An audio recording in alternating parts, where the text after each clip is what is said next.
불면증뿐만 아니라 잠을 너무 많이 자는 것도 입니다.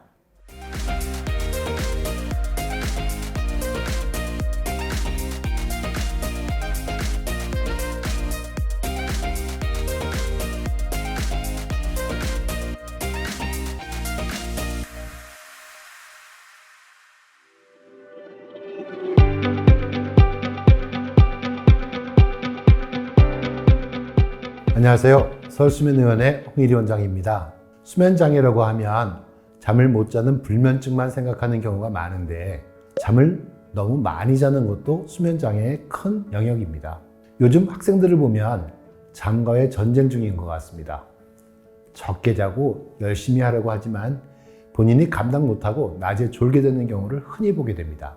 낮에 조는 가장 많은 원인은 적게 자는 것입니다. 충분히 잠을 잔 것 같은데 자도 졸리고 일상생활에 방해가 될 정도로 졸음이 쏟아지는 경우를 경험해 보신 적 있지 않으신가요? 낮에 졸린 증상의 원인은 어떤 것들이 있고 치료를 위해서는 어떻게 해야 하는지 한번 정리를 해 보겠습니다. 낮에 졸리는 현상, 주간 졸림증의 원인은 크게 세 가지로 구분할 수 있습니다.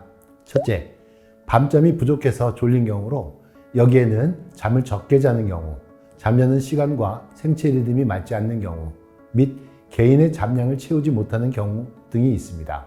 둘째, 밤의 질이 나쁜 경우로 수면 환경이 안 좋거나 수면 질환이 있는 경우입니다. 셋째로, 낮에 깨어있는 능력이 떨어지는 경우로 기면병이나 과다수면증 등이 포함됩니다. 잠이 부족해서 졸린 경우 중 잠을 적게 자서 졸린다는 것은 말 그대로 절대적으로 수면 시간이 적을 때를 말합니다. 밤잠을 2시간 혹은 3시간만 자게 되면 낮에 졸리지 않을 수가 없겠죠. 시험을 준비할 때나 여러 가지 일이 많아서 충분한 수면 시간을 확보하지 못한다면 육체적으로 회복되지 못해 낮 시간에 졸림 현상이 나타나게 됩니다. 잠이 부족해서 낮에 졸린 경우 중 잠자는 시간과 생체 리듬이 맞지 않는 경우에도 주간 졸림증이 나타나게 됩니다. 우리가 해외에 나가면 시차가 생겨 밤에 잠을 자도 낮에 졸린 경우가 흔히 있습니다.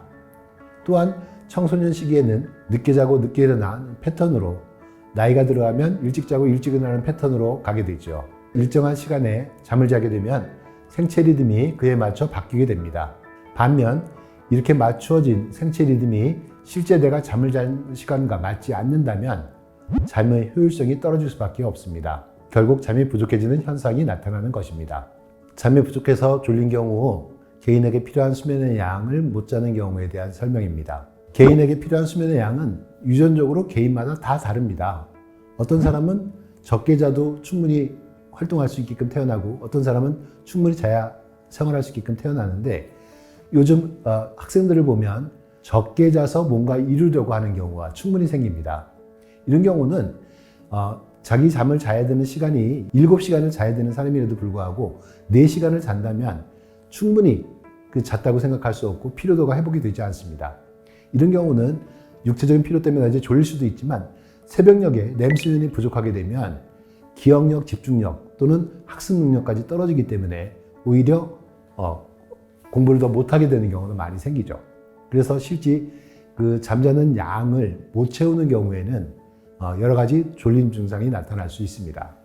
잠의 질이 나빠서 낮에 졸린 경우도 있습니다. 밤잠의 질이 나쁘다고 하는 것은 8시간, 10시간 잔다고 하더라도 깊게 자지 못하거나 연속적으로 자지 못하는 경우를 말합니다. 잠자는 환경이 좋지 않을 수도 있지만 대부분 잠을 못 자는 수면장애가 있는 경우가 해당됩니다. 깊게 못 자고 연속적으로 못 자는 원인에 대해서 알아보면 우선 긴장감, 스트레스, 우울감, 불안감 등이 있는데요. 이 정서적인 혹은 심리적인 문제가 잠을 자꾸 깨게 만들어 밤잠의 질이 떨어질 수 있는 이유가 됩니다. 또한 입을 벌리고 자거나 코를 골거나 코골이, 무호흡증이 원인이 되는 경우도 있습니다. 잠자기 전에 다리가 불편하거나 근육의 수축 때문에 자는 동안에 다리가 주기적으로 움직여서 수면 장애가 일어나는 원인이 될 수도 있습니다. 뿐만 아니라 갱년기나 사춘기에 나타나는 호르몬 변화, 또 덥고 춥고 시끄럽고 밝은 수면 환경 때문에 잠의 질이 나빠지기도 합니다. 밤잠을 잘 자는데 낮에 깨어있는 능력이 부족한 경우도 있습니다. 밤잠을 자는데 전혀 문제가 없다면 낮에 깨어있는 문제에 대해서 고민해 보아야 합니다. 우리가 낮 시간에 잠을 자지 않는 것은 생체 리듬이 깨어있는 시간일 수도 있지만 몸을 움직일 때 근육 활동이 자극이 전기적으로 척추를 자극해서 뇌를 깨우게 해주기 때문입니다. 이런 자극이 부족할 때 졸리게 됩니다. 또 뇌 안에서 분비되는 물질이 우리 몸을 낮 시간 동안 깨어있게 만들어주는데 그 물질이 부족하게 되면 낮에 깨어있는 능력이 떨어질 수 있습니다. 이와 같은 증상을 기면병 또는 과다수면증 같은 여러 질병으로 분류하고 있습니다. 자도 졸리면 어떤 검사를 해야 할까요? 잠을 충분히 자는데도 불구하고 주간 졸림증이 나타난다면 밤잠의 질이 나쁘지 않은지 수면 검사를 통해 정확한 진단을 받아야 합니다. 수면다운 검사를 통해 무호흡증이나 수면 운동장애 등 밤잠을 방해하는 요소들이 있는지를 확인을 해야 합니다. 정확한 진단을 위해 수면다운 검사 더불어 다중수면 잠복기 검사가 필수적입니다.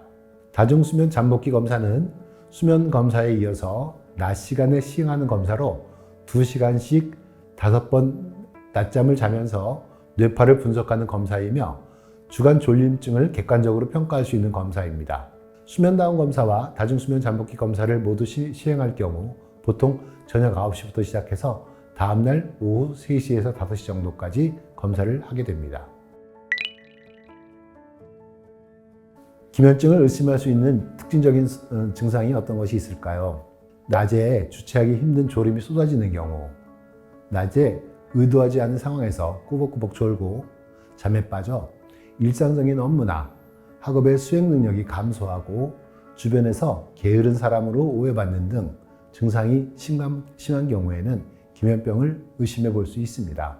또한 조절하기 힘든 졸음이 생겨나고 졸린 것과 더불어 감정 변화가 올 때 몸에 힘이 빠지거나 잠에 빠지는 증상이 나타나고 자는 동안에 가위에 눌리거나 잠을 잘 때 환청이나 환각 증상을 경험한다면 기면병을 의심해서 적극적으로 검사를 해보아야 합니다. 기면증의 원인은 무엇일까요?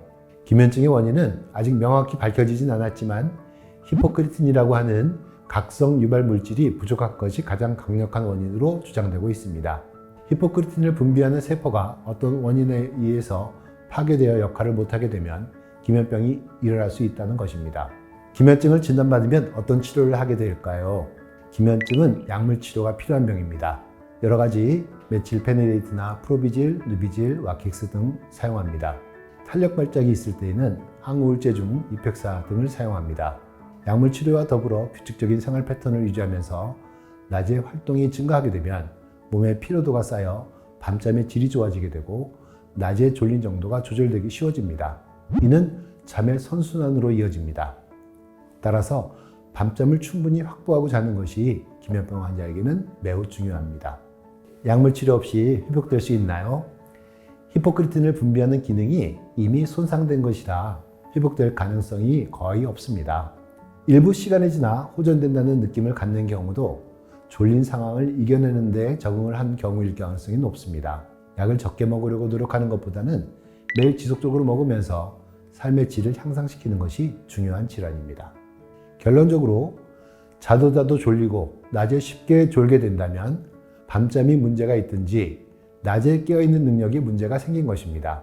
주간 졸림증에는 정말 다양한 원인이 있으며 원인에 따라 전혀 다른 치료가 필요한 경우도 있습니다. 주변에서 조는 사람이 있다면 게으르다거나 의지가 약하다거나 핏자를 주지 말고 정확한 진단과 치료를 통해 낮에 깨어있게 해주는 것이 진정으로 도와주는 것입니다. 당신의 건강한 잠을 기원합니다.